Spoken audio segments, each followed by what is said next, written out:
Yeah, we can start then put the record. Already recording. Yes, already.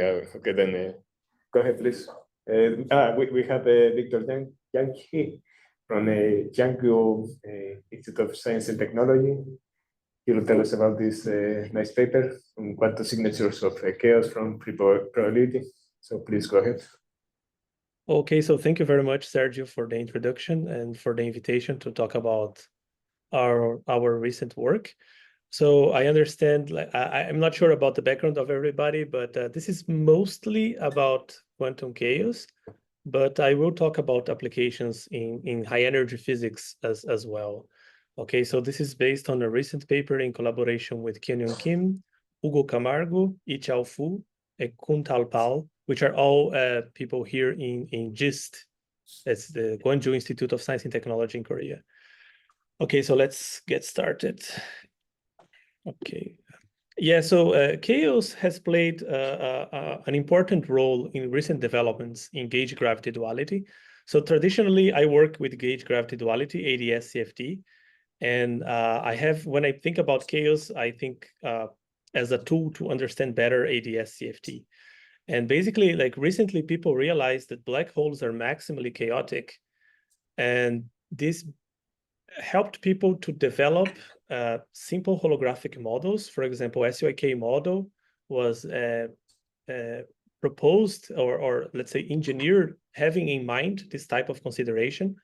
So having chaos as a guiding principle. And of course, like besides coming up with new simple holographic models, chaos is also important in other applications. For example, we know that chaotic systems display random matrix behavior. And as we look for random matrix behavior, for example, on the gravity side, people have realized, for example, the importance of including Euclidean wormholes in the gravity path integral. So my philosophy here is that I think about chaos as a sort of like a guiding principle to test our ideas about quantum gravity, especially in the context involving black holes. Okay, so that's sort of like the motivation. Like chaos has played an important role recently in ADS-CFT, and yeah, so that's sort of like the reason we want to understand it better. However, like the point is like classical chaos is like super well understood, and it's very precisely characterized.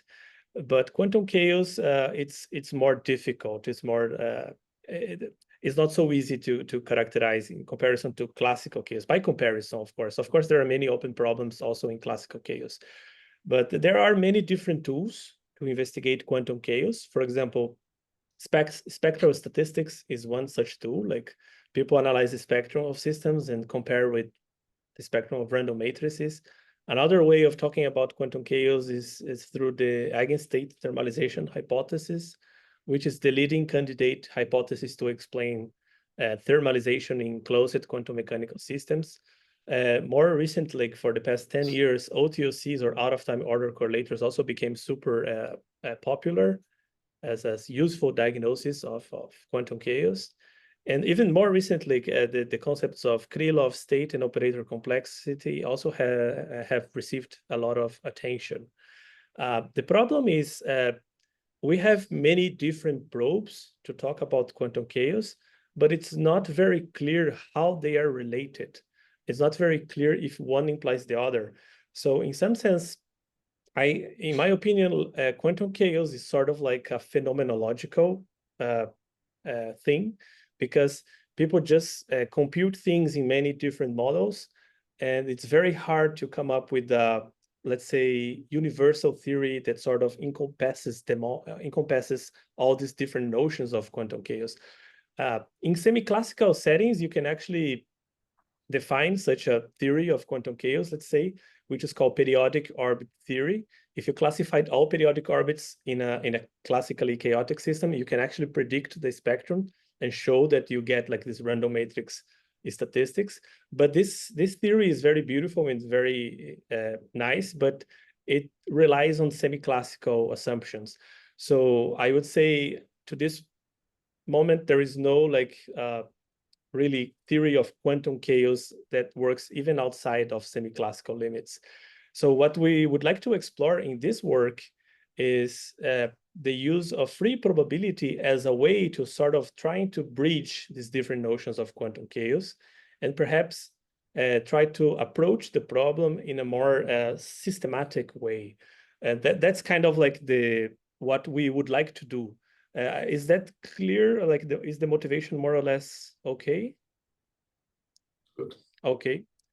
Okay. So, yeah, that basically concludes the introduction. That's why I want to study quantum chaos. So my agenda involves more ADS-CFT. I want to understand ADS-CFT better, but of course, other people. Quantum chaos is also important for other reasons. For example, for understanding the emergence of quantum statistical mechanics, and so on. So there are many different motivations to study quantum chaos. My main motivation is ADS-CFT. But before going to ADS-CFT, we need to sort of try to understand how we should define quantum chaos. And the main philosophy we are taking here in this paper is we're going to try to learn from the mathematicians, like what the mathematicians have accomplished so far when they think about classical chaos, what have they proposed for quantum chaos, and so on. So for doing that, I'll first sort of like briefly review classical ergodic theory, which is a branch of mathematics that studies classical chaos. Then I will discuss a quantum version of this. And finally, I'll try to explain how free probability enters in the picture and how it helps us to sort of better understand quantum chaos. And then I'll try to test these ideas in some models of which display chaotic dynamics. Anyways, like, so let's start by basically reviewing classical ergodic theory. So in classical ergodic theory, the basic idea to define quantum chaos, the first thing you need to do is to identify the underlying mathematical structure of any physical system. And what the mathematicians do, like they first define a dynamical system. They have a very abstract definition for a dynamical system, which is basically a probability space equipped with a time evolution map. So this is very abstract, but I'll give you an example in a moment. And the basic idea is that if the dynamics is chaotic, events in the future become uncorrelated with events in the past.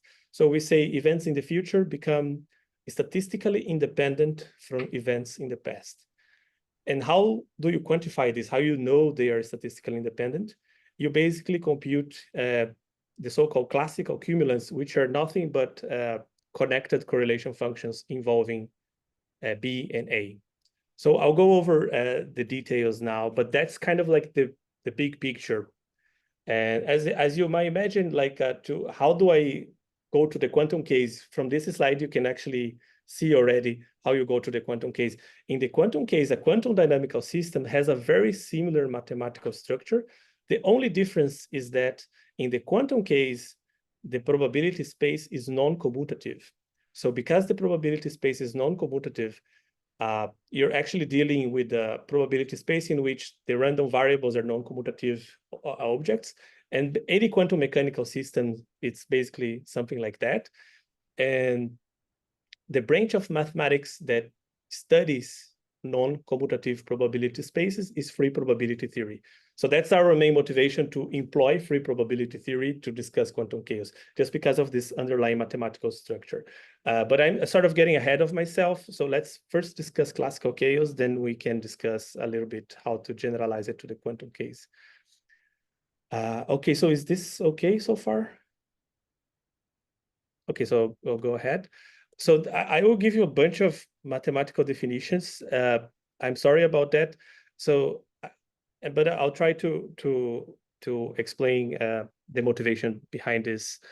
So basically, we first need to define a probability space, and a probability space is given by the so-called Kolmogorov triple, which is like omega, which is the set of all possible states. Let's say you have sigma, which is an algebra of measurable subsets, And you also have mu, which is a probability measure. So the basic idea here is that you have a bunch of configurations of possible states of the system, and you want to give a probability to each one of these possible states. However, if you start with a set, not all subsets of a given, for example, if you have the real line, not all subsets of the real line, you can attribute a measure to it. You cannot give a size to each subset of a given set. So you need to consider only the subsets which are measurable. So that's why the mathematicians define the so-called sigma algebra. That just means like subsets of omega which have a well-defined size. So it's kind of a technical thing, but so this basically defines the events in your probability space. And mu here is just a probability. It's just a map from sigma to zero to a number between 0 and 1. And okay, so that is just like a slightly more formal definition of a probability space, but the basic idea is the idea that we have in mind of probability space. And given two events in a probability space, we say that they are independent if the probability of A and B factorizes in this way. So yeah, so that's the basic definition of independence in free probability. And of course, like we can measure deviations from independence by computing a cumulant like this. And you can see this is essentially a connected two-point function. This is the connected two-point function. It's basically measuring correlations between A and B. Okay, so this is the tool that we want to employ to discuss classical chaos, because basically we want to say that events in the future becomes uncorrelated with events in the past. So basically you want to compute something like F2 to measure to what degree they are really independent. Okay, so this is a probability space. Now, how do mathematicians define dynamical system? The dynamical system is basically a probability space with a time evolution map. So basically you can time evolve your events with time. And yeah, so omega here represents, as I told you before, the phase space. Do we have a question, or is just yeah, I have a question. Is the size of the event, does that correspond to the probability of the event? Exactly, yeah.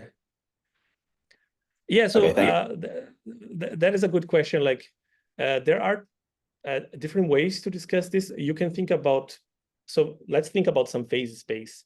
So you can think about some volume in phase space, and that basically the volume of this region would be like associated to the probability. As long as you say that the entire phase space has probability 1, like you normalize in this way. So that's essentially true what you just said. But you can also think about not only regions in phase space, but you can think about functions in phase space. I'll talk about that in a moment. So you can think about there is like sort of like a dual viewpoint. Instead of thinking about points in phase space, you can think about functions in phase space. And I think thinking about functions in phase space is a bit more intuitive for me, because you can more easily connect this with operators in the quantum mechanical case. But yeah, so let me give you an example. So yeah, so before giving you the example, for example, in physical settings, omega will be the phase space.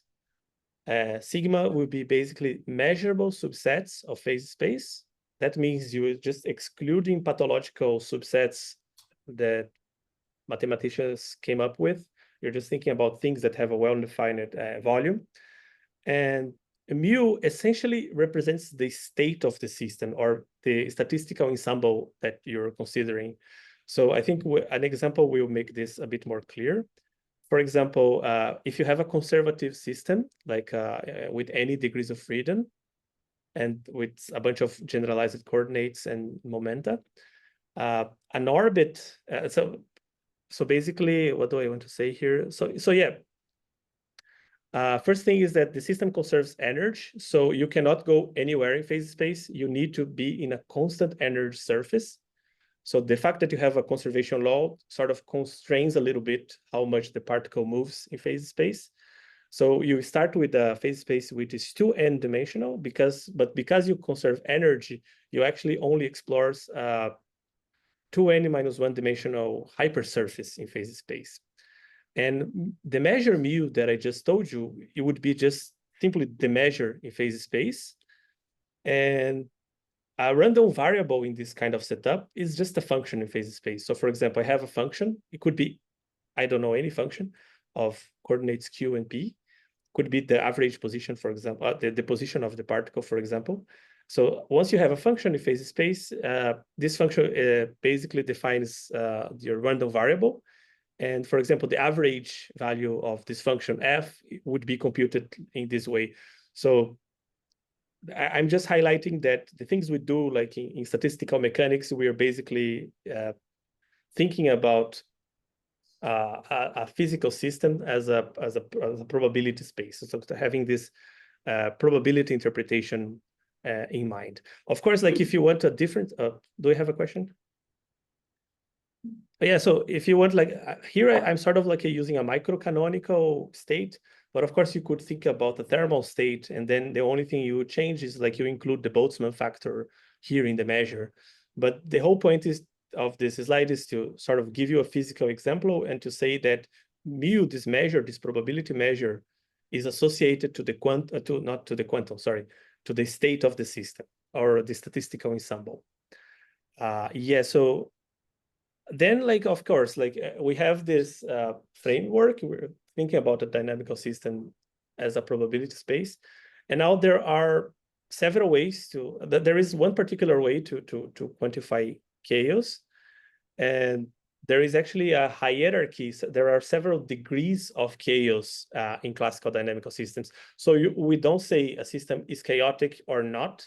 There are like classifications like of how chaotic a system is. So for example, the first and perhaps more famous definition of chaos is the idea of ergodicity. And the idea of ergodicity is actually very, I mean, like you can basically say that correlation functions vanish on average for any subsets A and B. And that is a little bit abstract, but what you're saying is that an ergodic system, in an ergodic system, correlation functions, the system A and B become on average independent. And this is equivalent to the way the Boltzmann formulated the ergodic hypothesis. In an ergodic system, the particle moves almost everywhere in phase space. So we have this constant energy surface. And if the dynamics is chaotic, the particle will move almost everywhere in this constant energy surface. And it will explore this surface ergodically. And that basically implies that averages in phase space equal time averages. So that's the trick that we use in statistical mechanics. That's the trick that Boltzmann used when he proposed the ergodic hypothesis. But turns out the ergodic hypothesis, it's also equivalent to say that correlation functions vanish on average. And what is interesting is that ergodicity is actually the weakest notion of chaos. There is, for example, ergodicity does not guarantee thermal equilibrium, for example. To have thermal equilibrium, you need something called mixing. And mixing basically states that 2-point functions decay as you take large time limit. So this is stronger, like it doesn't decay on average, it really decays to 0. And there is even stronger notions. For example, the notion of K-mixing has a more abstract definition. And it basically, it's, I don't know if you can really state that for sure, but K-mixing are usually the systems that have Lyapunov exponents. I don't know to the extent to what you can actually show this in mathematics, but those are the systems that usually have Lyapunov exponents and sensitive dependence on initial conditions that show this sort of like exponential behavior in correlation functions. So I'm not mentioning all the systems. You still have more systems. For example, you have Anosov systems, which for sure they do. Anosov systems for sure have Lyapunov exponent, but they require a little bit of more structure. So to not like Anosov systems will not be important in this work. So I will only mention like these 3 cases. You have K-mixing, you have strong mixing, and you have ergodic. So this is the so-called ergodic hierarchy. as I told you, there are more notions of chaos in this hierarchy. So you have Bernoulli systems, you have Anosov systems, but I don't want to discuss like the full ergodic hierarchy in detail. Only the ones that will be sort of like more relevant to this work. Still, this is classical mechanics. But yeah, so those are the notions that will be a bit more important. Actually, K-mixing would not be very important for what follows. But the notion that we will introduce in this work, I think sits in between strong mixing and K-mixing. So I need to talk about K-mixing just to sort of give you some context.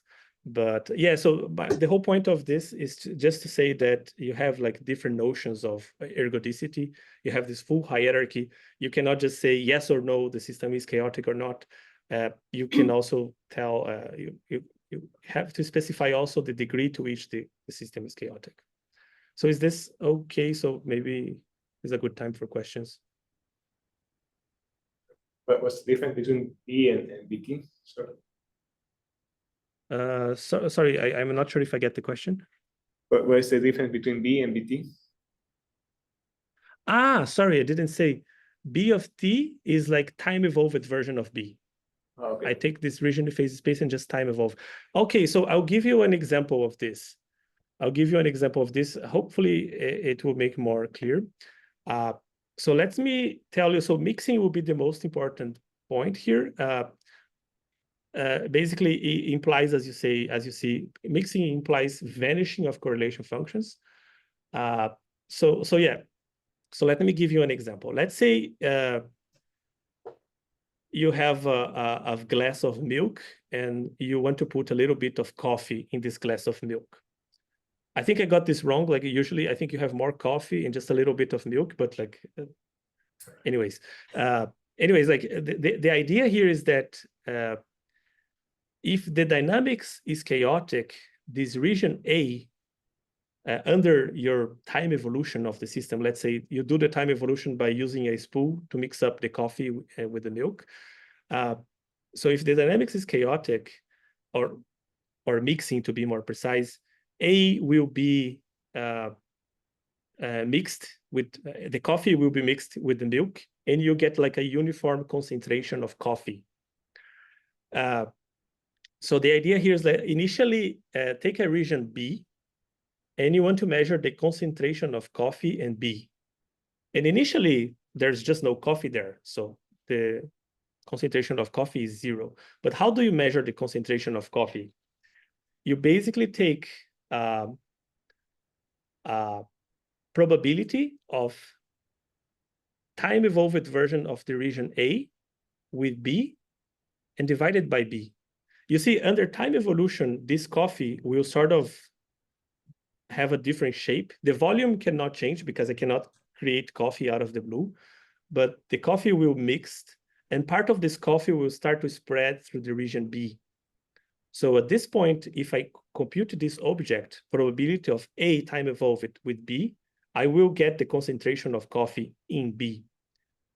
And I should also notice that concentration of coffee in the whole glass is just the area of A divided by the area of the whole glass. So in that case, in this specific example, I'm thinking about the 30% coffee, 70% milk. So the concentration of coffee should not change. It's just 30%. But if the dynamics is mixing, the concentration of coffee should be 30% everywhere. So if I wait long enough and mix the fluid efficiently enough, then the concentration of coffee in B will be 30%. And if you just equate these two equations here, this one and this one, what you get is basically that this F2 is 0. So that is supposed to help, like give you a very practical example of mixing dynamics. I learned this from a book by Schmidt, Giannoni, and Bohigas. And they actually, in their example, they have like vodka and orange juice. And yeah, I think in general, it works better with alcohol, perhaps. But anyways, like is this more or less clear? Do you have any questions on this mixing thing? So yeah, That's the idea of sorry. It's fine. Okay, thank you very much. So yeah, so that's the intuitive idea for mixing.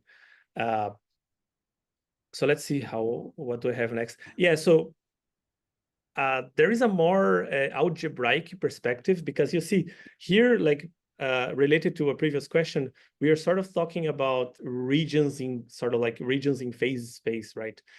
But I don't know if in physics we quite often think about regions in phase space. Perhaps we do, but there is a dual viewpoint, which I think it's a bit more physical to me, which is like to think about functions in phase space. And it turns out that this is well explained in a blog post by Terence Tao. There is an algebraic perspective for this thing.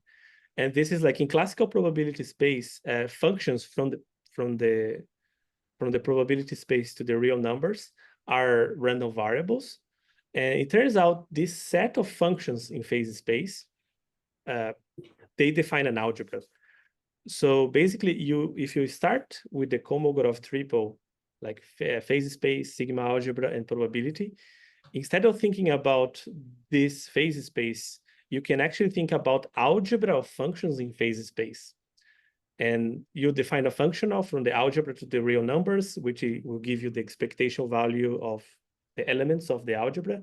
So all I'm saying here is that instead of thinking about the phase space, you can think about the functions in phase space. And why is this useful? Because these functions form an algebra, and then you have a complete algebraic perspective on the system. And to go to the quantum mechanical case, this is actually very important, because in quantum mechanics, normally you don't really have a phase space. So you need algebraic perspective on this. So in this case, in the classical case, you still have this algebraic perspective, but this is a commutative algebra. And you see where I'm going with this, because to go to the quantum mechanical case, the only thing you need to do is to allow this algebra to be non-commutative. That's the only thing you need to do. And anyways, like let me give you, let's see how I proceed here. Yeah, so so now I need to define quantum dynamical system. And a quantum dynamical system, like there is a nice paper about that, one by Elliot Gesto and other by Ozef, Nima Lashkari, and others. They appeared on arXiv, I think in December of 2023. And they sort of review how the mathematicians approach the subject. So this is a very nice, there is this, so quantum ergodic theory is a very precise mathematical way to characterize quantum chaos. It's a very nice thing. The only problem with this formulation is that it's sort of disconnected with other notions that physicists use to characterize quantum chaos. So I think in our work, at this work, we are going to try to sort of bridge this gap. We're going to try to bring this quantum ergodic theory and bring it closer to what physicists do in practice when they are trying to characterize quantum chaos.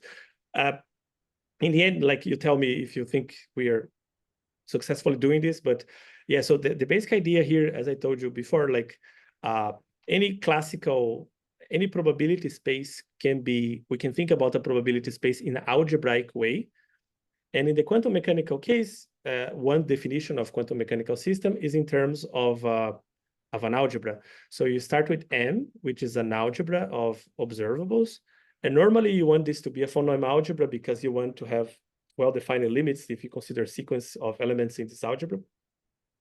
And you have a state, like this quantum state is basically a map from the algebra to complex numbers.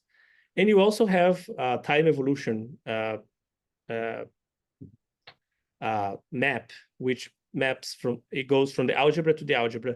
And basically, for example, you have an operator in the algebra. If you time evolve it, you get the Heisenberg time evolved version of this operator. So this is the way that the mathematicians define a quantum dynamical system. And the way to, for example, define mixing in this system is essentially the same as before. You just say that, for example, correlation function you can define chaos in the same way. And for example, you can define mixing in terms of connected two-point functions, just like this. So that's very nice, I think, because the way you use to define chaos in the setup is precisely analogous to the way we define chaos in the classical case. So we are just following precisely the same approach. And for example, two mixing is defined by the vanishing of this two-point function for n, a, and b. And of course, this two mixing is the vanishing of the two-point function. You can think about three mixing, four mixing. Anyways, and the basic idea is that connected correlation functions vanish at later times if the dynamics is mixing, to be very precise. Yeah, so as I told you before, like the essential idea here is that a quantum dynamical system will be a non-commutative probability space, which is basically an algebra and an expectation value. And you equip this with a time evolution map. So you just allow the operators to evolve in time. And basically, you will say that the system or the dynamics is mixing, for example, if time-evolved Heisenberg operators become statistically independent from operators which are not time-evolved. And now there is an important distinction here because the notion of statistical independence in the classical case is not the same as in the quantum case. In the quantum case, the correct notion of statistical independence is called freeness, and it's quantified by free cumulants. So the basic idea is you also use correlation functions in these free cumulants, but you have to exclude certain types of correlation functions which are suppressed in the large N. The non-crossing, you consider only the non-crossing partitions. As in the classical case, you consider all the partitions. Anyways, like my point here is that the basic idea is the same, and that's the main insight of our paper, is the fact that you have this underlying mathematical structure. Any quantum dynamical system is a non-commutative probability space, and you want to define chaos in the same way. The only difference is that now the notion of independence should be changed. We should talk about the notion of freeness, and this notion of freeness is introduced in free probability theory, which is the theory of non-commutative probability spaces. Yeah, so that's just a definition. Like we are going to sort of define a notion of chaos based on this freeness. Okay, so yeah, please. I have a question. Sure. So this because you say cumulants here. When you're talking about classical case, you only mentioned second cumulant and not higher, like third, fourth, etc. And is it that they don't matter when you're talking about chaos? And also maybe in the quantum case, only second cumulant? No, that's a very good question. I didn't mention, but they are also very important. The same way, if the vanishing of two-point functions is like two mixing, vanishing of three-point function would be three mixing, and so on. So you have this n mixing in the classical case, and they're also important. Yeah, they're also important. I just mentioned the first one just for simplicity, but both in the classical and the quantum case, they're all important. Okay, thank you. Yeah, thank you for your question. Yeah. Yeah, but when you consider cumulants, there is a way to compute cumulants in statistics, and usually there is a diagrammatic way to do this. And in the classical case, you consider all possible combinations to compute your cumulants. But in the quantum mechanical case, unfortunately, I didn't prepare a slide about that, but you have to consider only the so-called non-crossing partitions to compute the free cumulants. because the crossing partitions, they will be suppressed in 1/n. So that is the sort of like technical difference between classical and quantum case, because in the quantum case, only the non-crossing partitions matter because of 1/n suppression. But I'll try to explain more about this later, perhaps. But I think maybe I didn't prepare many slides about that. But let me move on, and then if there are questions, I can try to explain this point better. Yeah, so the thing is, like, if we think just about mixing, for example, two mixing to be precise, one can show, for example, in the context of modular flow, at least, quantum mixing requires an algebra to be type 3. In other words, you only have a two-point function that really decays to 0 if you have a continuous energy spectrum. So this is very specific to modular flow, okay? I find that I learned that it's very hard to make like general statements, like as physicists, we want to generalize and say this is true everywhere. That's very hard to do in general. But the thing is, to have like really a two-point function that decays to 0 at later times, you need this continuous energy spectrum. And this happens, for example, in field theories, right? Where you have a continuous, if you have a continuous spectrum. However, in many quantum mechanical models, like not in field theory, but like in quantum mechanical models, quite often what you do have is like a discrete spectrum. And if you have a discrete spectrum, what happens is that there is no mixing, because the correlation functions, they decay to 0, and then they just kind of oscillate around 0. And if you have done numerics in spin chains or SYK model, you probably have observed this. Two-point function doesn't really decay to 0, like there is a residual value.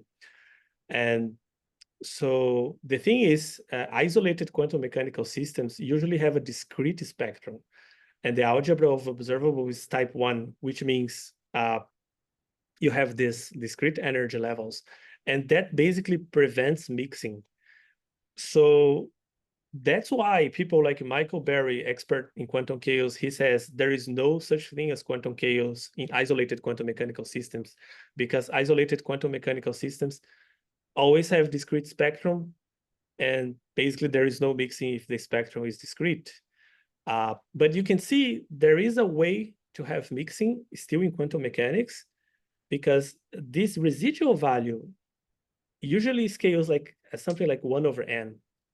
So if you take n to infinity, this will basically, you expect this to basically disappear. This will basically be 0. So if you take n to infinity, you expect mixing. And that basically is telling you that mixing can happen if you take this sort of like thermodynamic limit where I have a huge number of particles. Because if you don't have a thermodynamic limit, that means the system never really erases quantum correlations. Correlations are there forever. So the system never forgets really about the initial condition. The only way the system can forget about the initial condition is if you take n to be very, very, very large. And this is basically the thermodynamic limit. So in my opinion, true quantum mixing can occur in the thermodynamic limit.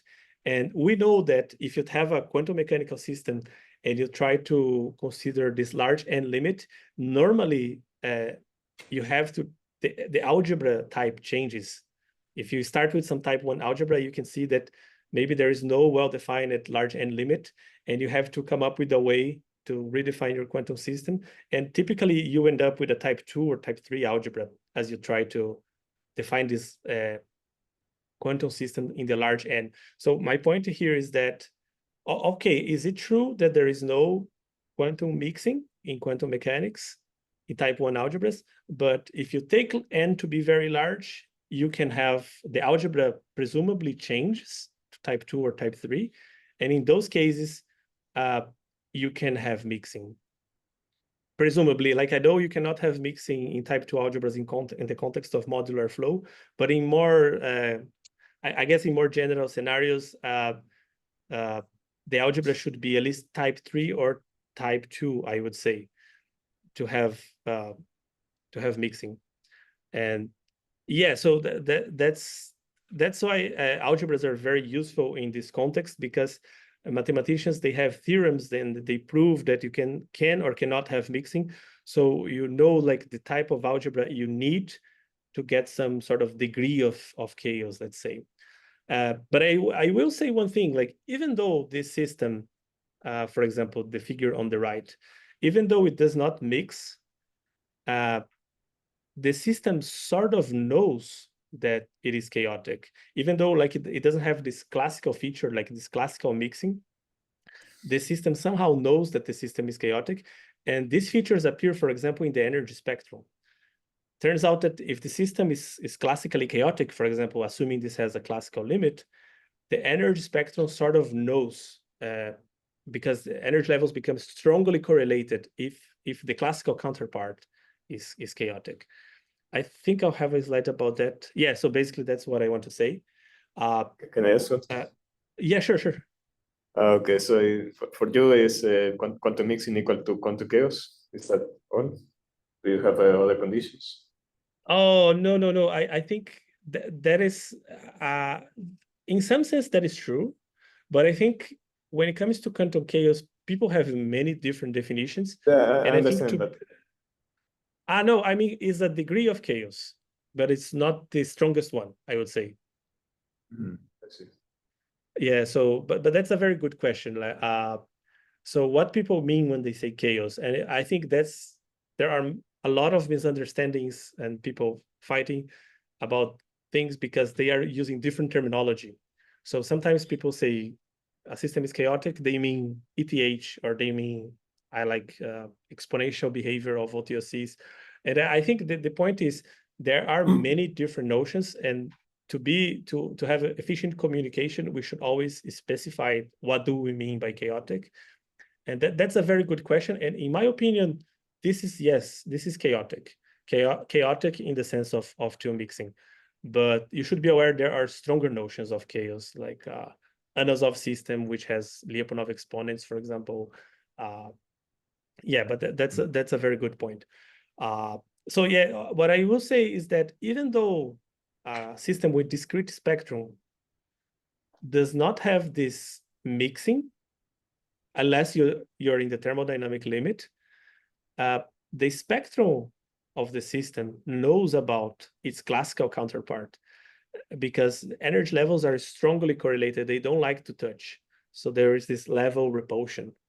And by contrast, in many integrable systems, what you see is this like a level clustering. So energy levels are distributed following some Poissonian statistics, which is the figure on the right. And in chaotic systems, you have this typical Wigner-Dyson distribution. And this is the content of Bohiga's Janon-Schmidt conjecture. It's not in any way like a theory of quantum chaos. It's just a conjecture based on observation. And in that sense, like this quantum chaos is heavily phenomenological. It's just like conjectures. And they basically say, if you have a classical chaotic system, which is actually K-system in their conjecture, they say if you quantize the system, you should get energy levels statistics that coincide with those of random matrix theory. And this conjecture, I think it does have a few exceptions, but people claim these exceptions are well understood. So there is an overwhelming amount of evidence favors this conjecture. But I should say it's not really a theory, it's just a conjecture. But there is a theory that sort of explains this, and this is called a periodic orbit theory.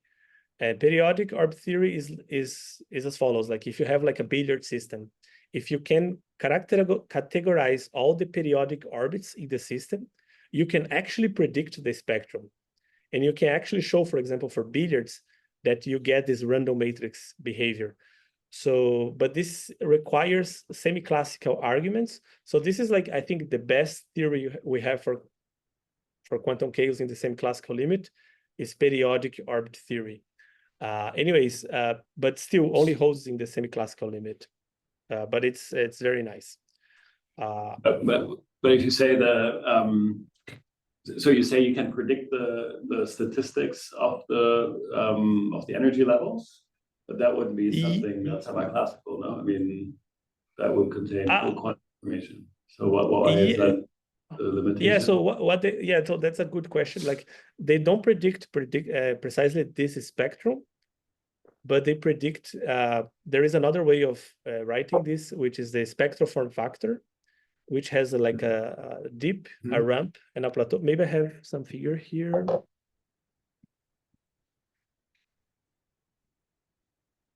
I'm not sure if I do. Oh, sorry. Yeah, so what they actually do, I don't think they get precisely this quantum spectrum, but they get the ramp in the spectral form factor using semi-classical arguments.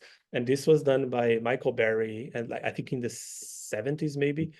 But yeah, it's sort of in the semi-classical limit. But people say that in principle, periodic orbit theory, if you consider all the sum over all periodic orbits, I mean, like in the path integral for the density of states, for example, you have contributions from all, in principle, all possible orbits. But turns out, I think the argument is as follows: like only the periodic orbits contribute, and somehow this allows you to get the quantum spectrum, like in theory. In theory, I think they have formal expressions for this. In practice, I think it's way more difficult, and they only get this ramp in the spectral form factor, as far as I know. But sorry, I do not have many slides about periodic orbit theory. I would like to elaborate on this, but perhaps we can discuss more afterwards. But yeah, that's the statement that they make in periodic orbit theory. Like this, the statement is that you can predict the spectrum, but I think it's perhaps a bit overselling, but it's still remarkable, I think. Yeah, so. Sorry, how Yes? do you define classical counterparts of quantum systems? Just in this conjecture, you say classical counterpart. Yeah. Yeah, that's a good question. Like the idea here is you start with the classical system and you quantize it. Oh, okay. But of course, like if you have a fully quantum mechanical system, like spin 1/2 particles, then this simply does not apply because it doesn't have any classical limit. So you see there is a major gap here.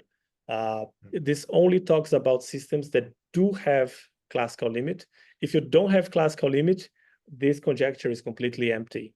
But it's interesting that if you take a spin chain doesn't have a classical limit, right?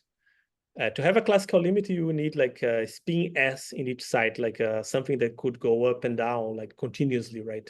But if you have a spin 1/2, this is a fully quantum mechanical object. But in spin chains, depending on the choice of parameters, you can actually get this sort of random matrix behavior, which is very interesting. So you don't have a classical system, but you still observe a behavior that essentially you're saying your Hamiltonian kind of looks like a random matrix in some sense. So people use this as a working definition of quantum chaos. If you take a like arbitrary dynamical system, a quantum mechanical system, which presumably does not have a classical limit, you could basically compute the statistics of energy levels. And if you find Wigner-Dyson, you could like define this as quantum chaos. And that's pretty much what people do, I think. But we would like to go beyond that. We would like to have a definition that borrows from the mathematicians and try to be more precise. And try to maybe connect these different things. Does that answer your question? Thank you. Yeah, thank you for this question. Yeah, so let's see what I want to say with this slide. Yeah, so we have like to think about these dynamical systems. We have two parameters here. One on we have the classical action divided by h bar. And if I take the classical action to be much bigger than h bar, I have a classical system. And in this case, we have this classical ergodic hierarchies, right? And on the other hand, we have the space of degrees of freedom. So if I take a large number of degrees of freedom, I can have these quantum ergodic hierarchies. But in real life, normally we are sort of like here in between. I don't know if you can see my pointer. Can you? Yes. Okay, Yeah. good. So energy, so what I was just saying is that classically you have here like chaotic systems, some chaotic billiards, for example. And if you quantize it and you're in the quantum scenario, what you observe in practice is energy level statistics. And so there is like a quantum counterpart of classical chaos. So that's what Michael Berry calls quantum chaology, or quantum signatures of chaos. He says this is not true quantum chaos because you never have mixing. However, this energy levels statistics following random matrix behavior is a signature that if you can somehow take this system to the classical limit, it would behave chaotically. So yeah, so what we will do here in our work, we are going to work on this area here. So we are going to work with systems. We are going to think about systems in which you have large N. We're going to be thinking about the thermodynamic limit. And as I told you before, in my opinion, in the thermodynamic limit, you can still talk about quantum ergodic hierarchies. But why people do not use this mathematical definition? Because normally you are here, if you're doing like some numerical simulation, you have finite N. And in finite N, like you don't really have mixing. You always have this residual value for these cumulants. So it looks like there is a mismatch. However, what we will claim here is that in the same way that energy level statistics tells you that the classical counterpart is chaotic, we will claim that operator statistics tells you whether the large N counterpart is, let's say, chaotic or not, or is free in the free probability theory. So in this work, we sort of we will focus on finite N case, but we'll be looking of signatures in operator statistics that tell us that if I could take the large N limit, my system would be chaotic in some particular precise way. Yeah, so of course, like another notion of quantum chaos is OTOCs. They capture a notion of operator growth. And I'm not sure if I should elaborate much on this, but the whole point of OTOCs is that, well, it depends on how you define, right? Like some people call the commutator square OTOC, but the commutator square has a time order piece and an out of time order piece. Normally I prefer to call commutator square just commutator squared, and just the out of time order piece I prefer to call OTOC, but people disagree on the terminology. That's normal. Anyways, like the OTOC, in my definition, is just this out of time order piece, 4-point function. And in a chaotic system, the OTOC, we expect it to decay to 0 in sometimes KO, which is the scrambling time. On the other hand, the commutator square is expected to grow and reach a constant value. Those are the most general statements that I could make about this. Now, for example, if you're considering like a spin chain that I'm showing you here on the left, this behavior is never exponential. To get some sort of exponential behavior of OTOCs, you need more conditions. But I think that's not necessary for defining quantum chaos. If you're defining quantum chaos in terms of vanishing of cumulants, that only needs you. The only thing you need is that the OTOC goes to 0 at later times. So this mathematical definition is something a late time definition. It doesn't really care how this goes to 0. But of course, like if the system goes to 0 in a power law way or in an exponential way, you could say it's more or less chaotic depending on how it decays to 0. What we'll say is that the definition of quantum chaos based on free probability theory will nicely connect with the physics of OTOCs. So do you guys have any questions about OTOCs? Okay, so I will move on. Yeah, so now we are reaching the most important part of the work. So our claim is that free probability appears to offer the mathematical way to connect different notions of quantum chaos. So we know there are many different notions like scrambling, ETH, random matrix behavior, Kirillov complexity. It's not super clear how they are connected. I'm not saying there is no connection. Of course, for example, Kirillov complexity for operators was very popular because it was bounding some Lyapunov exponent that appears in OTOCs, for example. So there are connections between them, but I would say we don't know very well if one implies the other, because some notions are early times, some other notions are like late times. So maybe they are governed by different physics. And I think, at least in my opinion, like a free probability sort of provides this bridge, and it has the concepts in it that perhaps would allow us to have a unifying perspective on quantum chaos. So we are not the first ones to sort of point it out. Like, you actually learned this in a paper by Jindal and Hossur, 2024. And these ideas were also explored by Chen and Kudler-Flamm in 2024.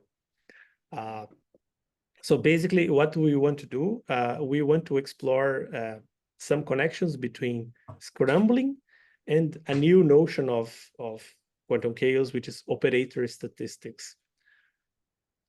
Yeah, so that's kind of like the goal. Like, the goal is to sort of try to develop a mathematical theory of quantum chaos and try to approach the problem systematically. So we are not saying we solve everything, we're just trying to approach the problem more systematically. Yeah, so how do we do this? Okay, so first I need to define free probability theory. So free probability theory essentially extends classical probability to the case where the theory contains non-commuting random variables. So you start with an algebra, which is just, the non-commutative probability space is a pair, an algebra, and a quantum expectation value. And this algebra is typically taken to be a von Neumann algebra, but it doesn't have to. And you also have a map, which maps you from the algebra to complex numbers. And in quantum mechanics, this will be basically a quantum state. So examples of non-commutative probability space, quantum dynamical system, you can think about algebra of bounded operators in the Hilbert space. And the quantum expectation value is simply a quantum expectation value. The map will be simply a quantum expectation value. Another example that is very useful is random matrices. And free probability theory and random matrices are, there's a lot of people that use free probability theory to understand properties of random matrices. And in this case, the algebra is the algebra of n by n random matrices, and the map is just given by the normalized trace. And you have also to consider the ensemble average of this trace. Yeah, so this is the definition of free probability. And all quantum mechanical systems will have this underlying mathematical structure necessarily. And yeah, so let me mention a few applications of free probability. Like, I think the first applications appeared with Voiculescu, is the mathematician that introduced the field. He was studying type 2 von Neumann algebras in the 80s and free groups. And he came up with the concept. And later, Roland Speicher employed these concepts in connection with random matrix theory. And this is actually very useful. For example, if you have two random matrices, A and B, and you want to know the spectrum of A plus B, for example, free probability offers you the tools to find the spectrum. So you know the spectrum of A, you know the spectrum of B, you want to know the spectrum of A plus B, you use free probability to do that. And more recently, free probability has received a lot of attention of people doing ETH, in particular because of Pappalardi. Silvia Pappalardi is a researcher, Italian researcher working in Cologne, Germany. And she realized that to generalize ETH, to some generalized versions of ETH, free probability is actually very important. And people from this community, they're very active in employing free probability in this sort of ETH agenda. Now, if you think about high energy physics, there is a nice work by Jingchao Wang, and he uses free probability arguments to discuss the page curve in evaporating black holes. And I already mentioned before, but there's also characterization of quantum chaos. There are the works of Jingdao, Hosur, Chen, and Kudler-Flamm. I forgot to mention here, but there's also some people using free probabilistic approach to study, for example, double-scaled SYK. I don't know much about that paper, but there is I can give you the reference later, because in a double-scaled SYK, you also have these partitions and crossing partitions. So there is a way to phrase things in terms of free probability. Yes, there is a question? No, I think I know the paper you mentioned. Good. Sorry, I don't need to send you. Okay. So yeah, but here's a question. How much longer do you think you need? Because we're like halfway through the talk, but the full hour is done. So Oh, I'm really sorry about that. I forgot to ask you about. Okay, so I will sort of try to summarize. 5 minutes is okay? oh yeah, sure. I mean, you can. I mean, if so, you've been very didactic, so I think we appreciate that. That's very nice. Do you think you could finish the whole thing in about 15 minutes? 15 is it's fine. Yeah, 15 is. Yeah. I think I did 10, but okay. Thank you. Yeah, Thank that's you. great. If you Sorry, can do it I in 10, forgot. That's yeah, no problem. I mean, if you do it in 10, that's great. Thanks. Yeah, so there is a very weird definition in free probability, which is the definition of freeness. And it basically is the non-commutative analog of statistical independence in classical probability.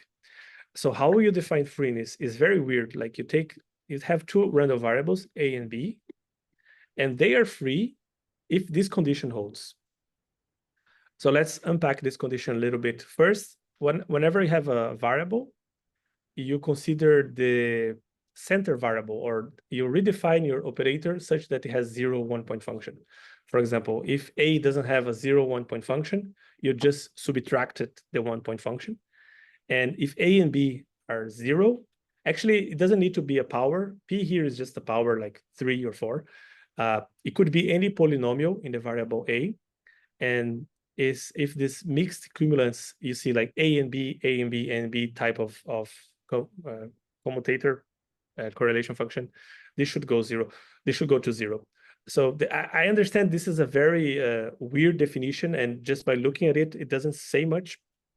But if you just plug, let's say all the P's and all the Q's are equal to 1, for example, if you just apply this definition, you will see that freeness basically implies factorization, which is what we actually use in large N vector models, for example. So basically implies that AB becomes the product of A times B.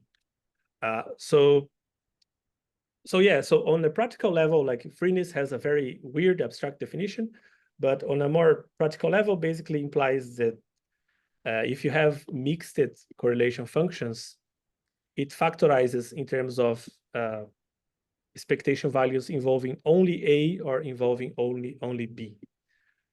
So that's basically saying that the correlation between these guys factorizes in some way. And you see, if these guys A and B have 0, 1 point function, for example, this would basically imply that AB would be equal to 0, ABA would be equal to 0, and so on. So that is a kind of abstract definition, but one example of things that are free are random matrices. So if you take two different ensembles, A and B, they are free. They satisfy this condition. And if two things are free, what is actually very interesting is that you can predict the spectrum of function of things that are free. So for example, if you have two random variables, sigma 1 and sigma 2, and they have some spectrum, you compute the eigenvalues, you get some spectrum. If they're freely independent, you can actually predict, for example, the spectrum of sigma 1 plus sigma 2. And this is given by the so-called free convolution, or free additive convolution. So, for example, let's say you have two spin 1 operators. Spin 1 operators, they have eigenvalues +1 or -1, right? or maybe h bar over 2 minus h bar over 2, but let's just normalize them to have eigenvalues +1 and -1. So if I have two random variables which are free, and I consider the sum of these random variables, you can actually use free probability to predict the spectrum of the sum. And for example, in the case of spin 1 operators, you have this arc sign distribution. Okay, that is just a kind of like a random comment. It doesn't say much at this point. But for example, let me give you another example. Let's say you have spin 1 operators. If you consider the sum of two spin 1 operators, and if they are free, you can actually predict this weirdly shaped distribution, which has this weird analytic form. Okay, so this looks like a very random comment, like why do I care about this? But the thing is, what I will say is that asymptotic freeness provides a way. Yeah, sorry. I need to go back just one slide to say something. Just one quick question. So Sure. you've been that definition that you had there was the definition of free independence. Yes. And what do we mean by saying that one variable is free? No, yeah. So one variable is free from the other. Okay. It's like you need two guys at least. But you can also talk about an algebra, which is free from some other algebra, but it's like a relative concept, like you're free relative to the other guy. Okay, And thank yeah, you. so so one thing I have to say is if you talk about random matrices, they provide you an example of things that are free, but actually you need to take the large N limit. Things are not free unless you take large N. If you don't take large N, things are not free. I forgot to say that. So usually people talk about asymptotic freeness because you don't have freeness if you have finite N, but if N is large enough, you have an approximate freeness. And the mathematicians define this concept of asymptotic freeness, meaning they will really be free from each other as long as you take this large N limit. So, I mean, yeah, so it's a bit more complicated than it sounds like. You need always to be thinking about this large N limit. However, yeah, so this is still very useful anyway. Yeah, so what I told you before is that we can use asymptotic freeness as a way to provide a sort of like new definition of quantum chaos. And it's basically based on the free independence of time-evolved operators with respect to operators at time equals 0. So you see, it's always a relative concept. We will be, of course, like if you have like, the mathematicians can come up with examples of things that are free. But here we are going to be thinking about a very specific type of freeness, which is the freeness produced by time evolution. And time evolution, does time evolution always produces freeness? No, like you need time evolution with a chaotic Hamiltonian. And if you time evolve with the chaotic Hamiltonian, you get freeness. But okay, so I have this idea of freeness as a way to characterize chaos. And I will say a system is chaotic if operators in the future are freely independent from operators in the past. However, how do I do this? I would have to use the definition, and I would need to use large N, and I would need to use infinitely many. I would have to compute infinitely many cumulants. So in practice, this is impossible.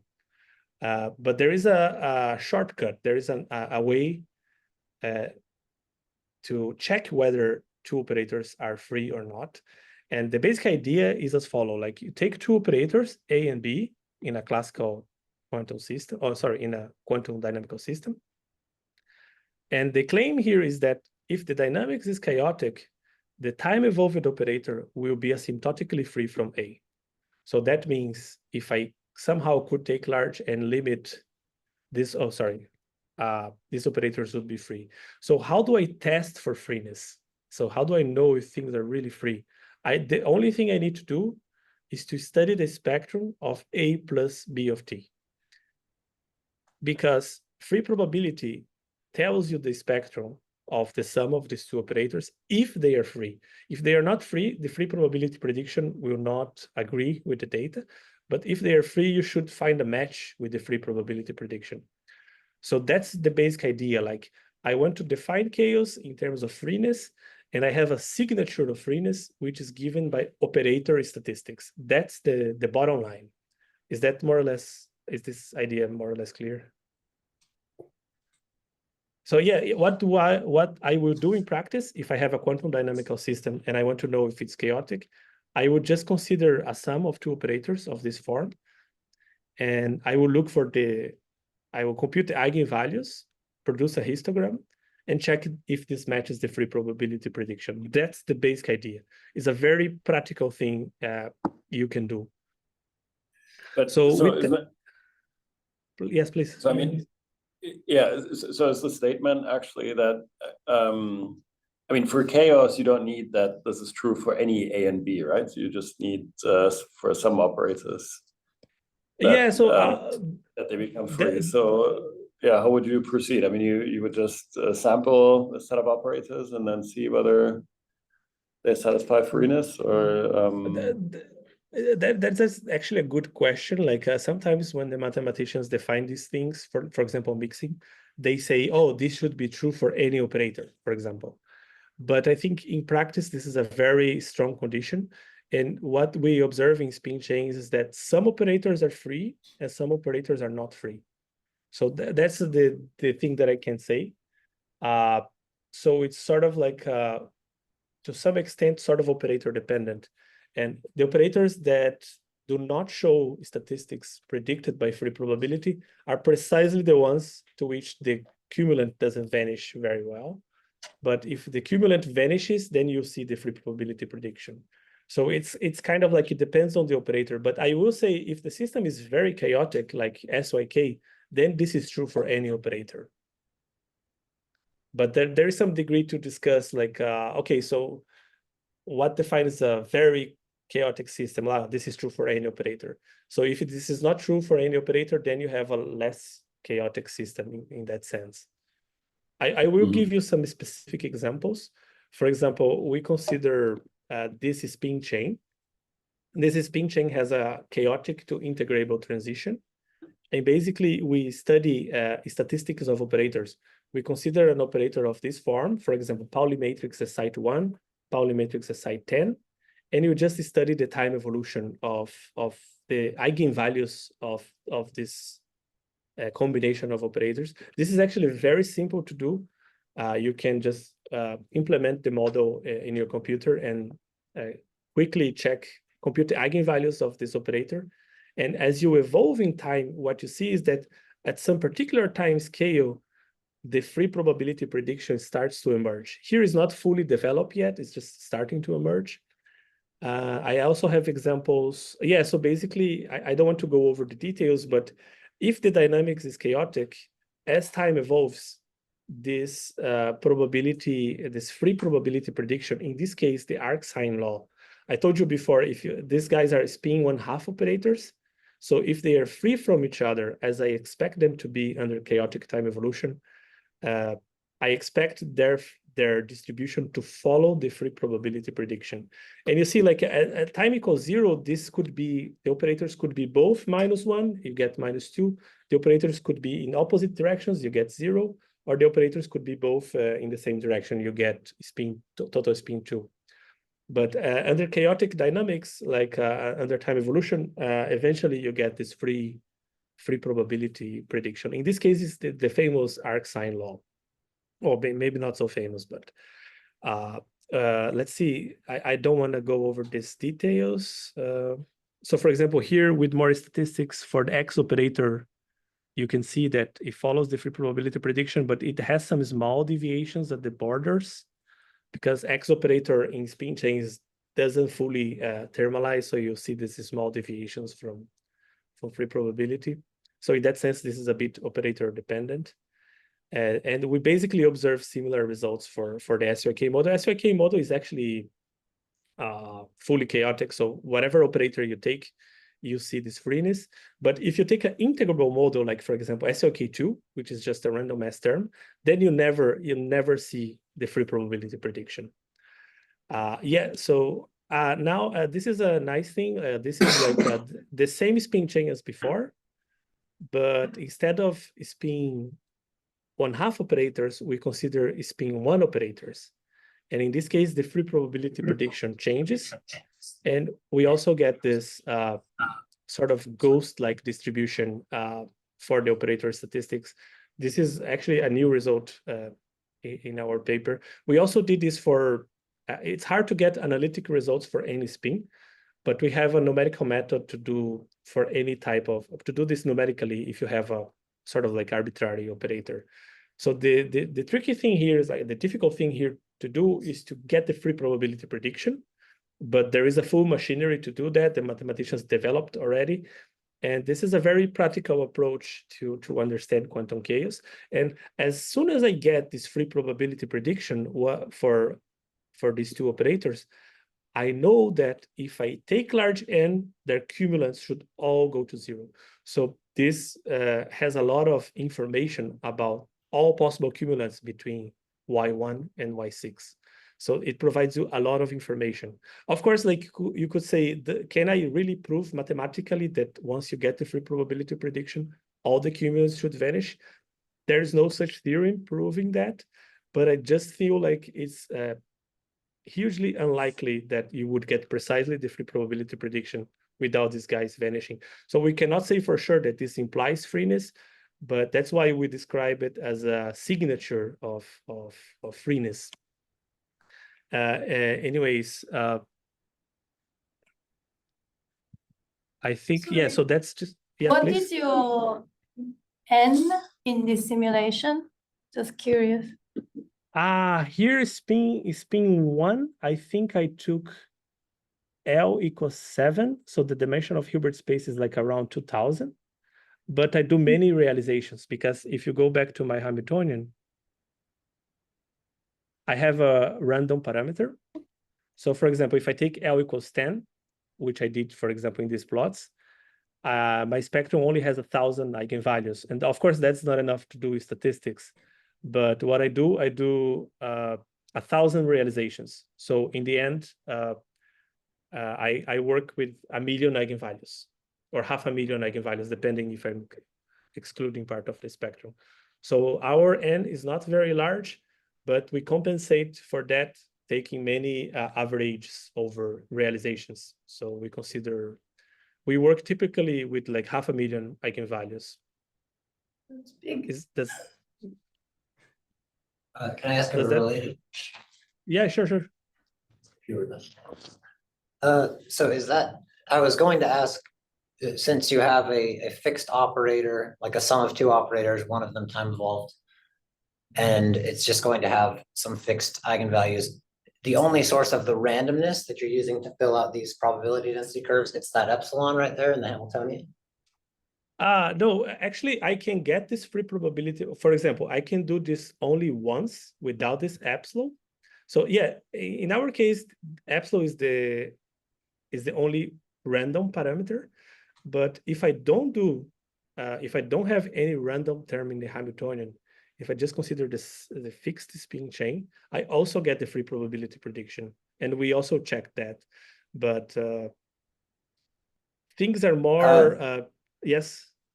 So how does that work, given that the operator you're looking at for some fixed t value, it's just going to have like 2 fixed or it's just going to have a fixed eigenvalue set. Oh yeah. That's the thing. Like A has a fixed eigenvalue, B of t has a fixed eigenvalue because time evolution operator doesn't change the spectrum. Like just a unitary transformation doesn't change the spectrum of B of t. However, if I consider A plus B, then the spectrum range is like I really get, even if I get, for example, I set time equals 11, and I consider a single realization of the Hamiltonian, I get this spectrum. Actually, this spectrum in the plot, I get for a single realization because the operators, the thing is the operators do not commute. Even though it could be even the same operator, because you time evolve it, it no longer commute. So you cannot choose a basis where eigenvalues are -2, +2, or 0. Like necessarily you get all this continuous range of eigenvalues. Yeah, thank you for this question. Yeah, so one thing I will say that even though we have relatively small system sizes, we do observe free probability prediction very well already for small system sizes. So I think if we improve our numerics and go to larger n, these results will only get better, but they are already like, they follow the free probability prediction already very well with relatively humble system sizes. Yeah, so there are some things I don't want to discuss, but so maybe I can just summarize. So basically, the main idea of the paper, the main insight is that any quantum dynamical system is a non-commutative probability space equipped with the time evolution map. Of course, these people already know. What we are pointing out is that if the dynamics is chaotic, you expect B of t to be free from A. So it's very natural to use this notion of free independence to introduce a new input in the characterization of chaotic dynamics. So that's what we are trying to do here, is trying to bring freeness and to sort of place it in the quantum ergodic theory. And yeah, so the smoking gun of asymptotic freeness is operator statistics. It's like very simple, it's very practical. You can easily do, if you have your favorite numerical model with chaotic dynamics, you simply look at operator statistics. And interestingly, people are also looking at operator statistics in holography. So I will mention this to sort of finalize. Yeah, so perhaps I will not go over these details. I think the message more or less is clear. So yeah, we are sort of trying to propose a precise mathematical theory for quantum chaos, and we are using a free probability to do that. And one final thing that I would like to mention, I don't know if I have here. Okay, this is light. I understand maybe many people are interested in high energy physics. So something we would like to do is to investigate this phenomenon of BPS chaos, which is like, if you have a supersymmetric black hole and you consider the extremal limit, you have like this degenerate ground state. And for example, people have models for this with n equals 4 super eigenmules or supersymmetric versions of SYK. And what people observe is that they take an operator and they project this operator in the ground state with some projector operator P, and they find random matrix behavior. And I believe that free probability can elucidate the origin of this random matrix behavior that people have found. So there is a nice paper by Steve Schenker and collaborators about this BPS chaos. It's like how chaos appears in the ground state of systems, which is very weird because normally I think about chaos, I think about all energy levels. So how can the ground state know about chaos? But I think the explanation is that the projector operator knows about all energy eigenvalues. And this is like the first application to holography that or ADS-CFT or high energy physics that I do have in mind regarding this. But we are also trying to explore this in we're trying to test these ideas in more models. So we need more people to sort of explore these ideas in many quantum mechanical models and also in holography. So yeah, so I took too much time already, so I don't want for this presentation to get any longer. So thank you very much for your attention. That's all I want to say.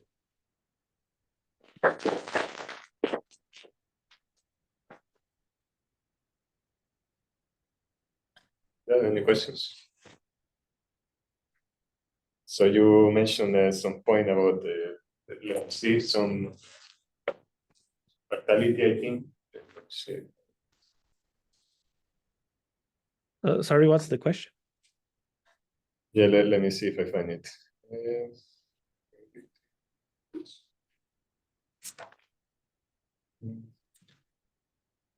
Yeah, come. Maybe we ask some other Yeah, questions. but it's Did you have a question? I did. I actually wanted to follow up on your earlier one. So Philip asked about the operator dependence of this. Okay. Do you have examples? I mean, I guess if I understood correctly, you said the intuition is it should basically work for any operators A and B, but maybe you could find special sets that where it doesn't work or something. Do you have examples of sets where it doesn't work, and do you know how many such things there are in the system you tested, for example? Oh, yeah. So we tested these 3 type of systems, like SYK, spin chain with spin 1/2, and spin chain with spin 1. And for this spin chain here, so for example, this is Ising model with mixed fields, right? Like you have a transverse and a longitudinal magnetic field. For these models, people know already, like I think some papers by Hastings, they observe that if you have correlation functions involving X, they don't really go to 0. Even if you consider large system sizes, correlation functions with X don't really go to 0. But correlation functions with Z and Y, they do go to 0. So that's very weird. Like basically, it's kind of like Z and Y thermalize, but X doesn't thermalize. And sort of we observe similar patterns in our spin chains. Like Z follows the free probability prediction perfectly, but X, if you do enough disorder realizations, you see some deviations. So I think it's the system is telling you that this doesn't really become free. Like that's my take on this. But I think that also happens, for example, in ETH, as I know. In ETH, I understand some operators satisfy ETH, and sometimes you can find some counter examples. So I think a similar thing happens here. But I think if the dynamics, please. Yeah, indeed. So I mean, I guess so that seems consistent with ETH, but so you were mentioning before that you would like to use this free probability theory as an additional diagnosis, or to link different diagnoses actually of quantum chaos. So do you have any, was that what you were saying at some point when you had this bubble of free probability theory and then ETH? Yeah, so actually I guess yeah. Yeah. So I mean, is there any, do you have any indication of when you have, or I mean, implications that if you can show that you have this, whatever asymptotic freeness or so, whether or not it implies chaos in whatever the Krylov sense or in the ETH sense, or you know, that's so I an guess excellent question. Like, yeah, so that's an excellent question. Like for OTOCs, it's simple to see, because for OTOCs, if A and B of T are free, that basically implies, because if A and B also have 0 1-point function, that basically implies that all OTOCs involving A and B are 0. But that's kind of like by definition. So just the definition of freeness between A and B, if they have 0 1-point function, automatically implies that A, B, and B type of correlation functions are all 0 for all higher orders. So not only 4-point function OTOCs, but also all possible higher orders of OTOCs. So, but that's for OTOCs kind of by definition, I would say. So maybe you're just defining things in a way that is consistent with the behavior of OTOCs. But with ETH, I haven't worked with ETH myself, but the first paper that I learned about freeness was this paper by Jingdao and Hosur.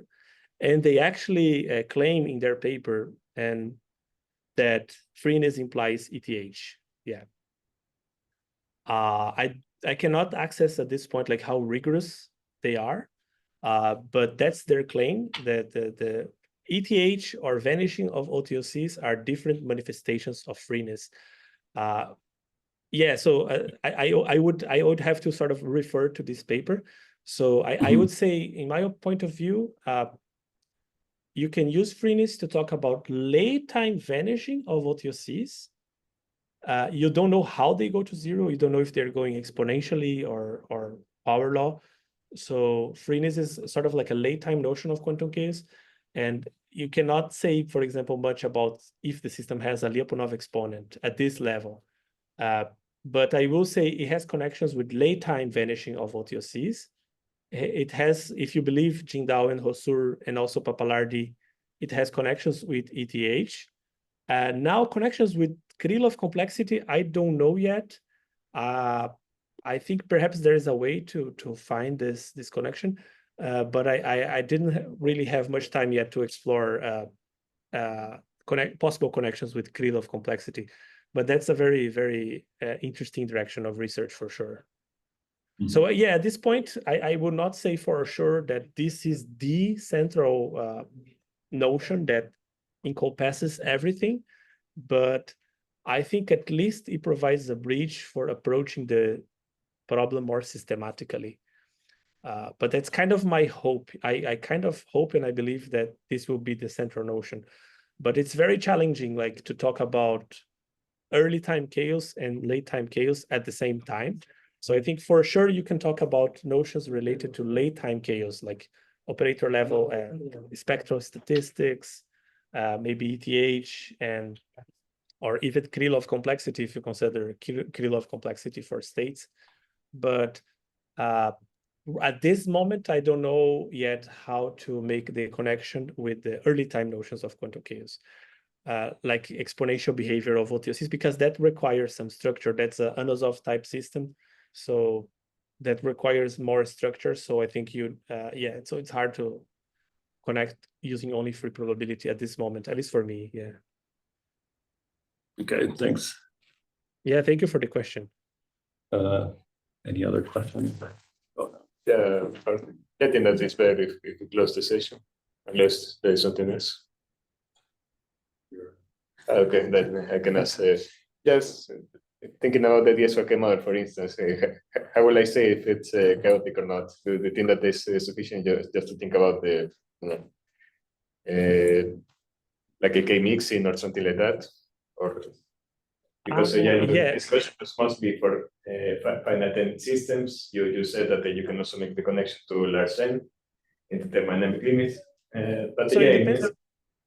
Okay, yeah. so it depends on how you approach. Like, if you're approaching the problem sort of numerically, normally you have finite n, but I think a double scaled SLK would be n very, very. Yeah, because yeah, exactly, to make the connection more like a chart with the holographic picture, for instance. Yeah, so you can- I think, as I understand, in large n SYK, typically you can actually compute 2-point function, 3-point function, 4-point Correct. function, right? Yeah, for the large PF. So if they all go to 0, like, let's just be precise, like, take an operator which has 0 1-point function, just to make sure that cumulates go to 0. And if all mixed cumulates go to 0, meaning if you take all possible out of time order, you start with a 2-point function, A and A of t and B of t, and then you consider A, B of t, A, and then A, B of t, A, B of t. If all possible higher orders are all 0, then that's the definition of freeness. But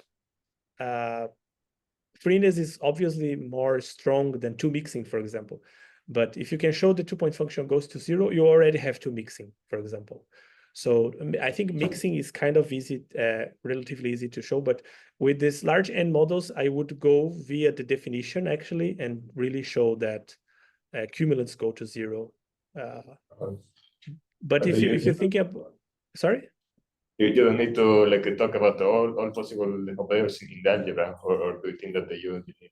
Oh, okay, yeah. So that is a difficult question. Okay, I think maybe I would do, if I were to do this, I would consider a class of operators, because it's just more simple and just because freeness for that class of operators.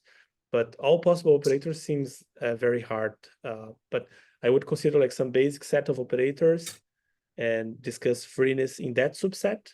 I would do something like this, yeah. But Okay, yeah. Thanks. I think that is most people want to leave. We can try to chat in the emails or something. Oh, That's sure, also sure. fine. Thank you very much for these questions. And Yeah, and if you have thanks. any further questions, please don't hesitate to email me or anything. Okay. Thanks for the talk. It was very interesting. Thank you very much. Yeah, it was very nice to give the talk to you.